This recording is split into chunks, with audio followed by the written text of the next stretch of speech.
Je vais vous présenter les techniques de pré-cuit, comme vous savez, avec toutes les normes, les factures électriques et tout, il faut que le boulanger s'adapte. Pourquoi pas utiliser la technique du pré-cuit, faire une grande quantité, les pré-cuire et les finir de cuire les 2-3 jours qui nous suivent. Donc là j'ai fait un campagne, j'ai fait une baguette céréales, j'ai fait un rustique et une tradition. On a la même cuisson que pour les baguettes, les mêmes températures. On va juste diviser notre cuisson en 3 et cuire les 2 premières parties. Donc la même température qu'une baguette normale, la même température que votre spéciaux normal. Votre temps de cuisson divisé en 3, 2 temps pour la première cuisson, le 3e temps pour la finition. Tout simplement. Ce qu'il va falloir faire très attention, c'est la coloration. Il ne faut pas aller trop loin dans la coloration du pain en fin de pré-cuisson.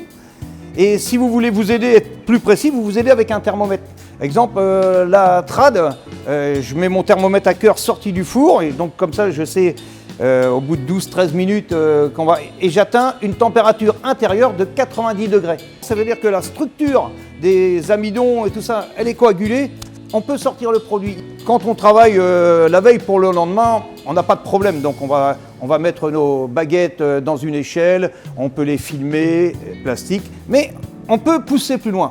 On peut pousser plus loin, c'est-à-dire on va pouvoir mettre un mode de conservation en place où nos produits, on va pouvoir les conserver plusieurs jours. Mais pour ça, il va falloir faire très attention à la conservation au niveau bactérien, qu'il n'y ait pas de microbes qui se développent. On produit dans une chambre qui va au niveau conservation, température précise, taux d'humidité élevé, plus de 90% d'humidité pour que le pain ne se rétrécisse pas. Et c'est équipé d'un système high-tech pour la décontamination du produit. Ce que vous devez faire très attention, c'est bien nettoyer votre chambre régulièrement, ne pas qu'il y ait de sources de bactéries ou de moisissures qui se développent à l'intérieur.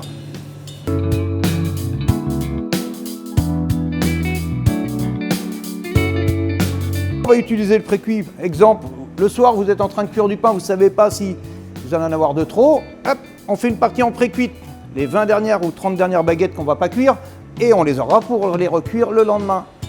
Le complet ou la baguette céréales, on va en cuire 8 par jour. Là, je vais en faire un pétrissage. Je vais en faire 20 et j'en aurai pour 2 jours. Ce qui va faire, je vais éviter un pétrissage tous les 2 jours. Donc au niveau électricité, très important. Et je vais avoir toujours de l'avance.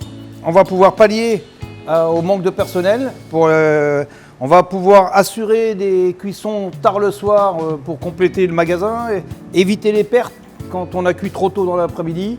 Avoir un pain frais jusqu'à 10 minutes avant la fermeture du magasin. Donc ça peut pallier à beaucoup de choses dans une entreprise.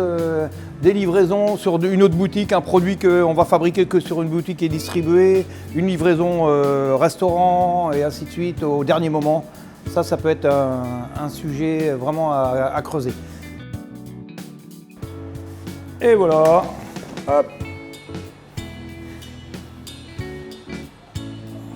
Donc j'ai une partie de la cuisson, 2 parties de cuisson.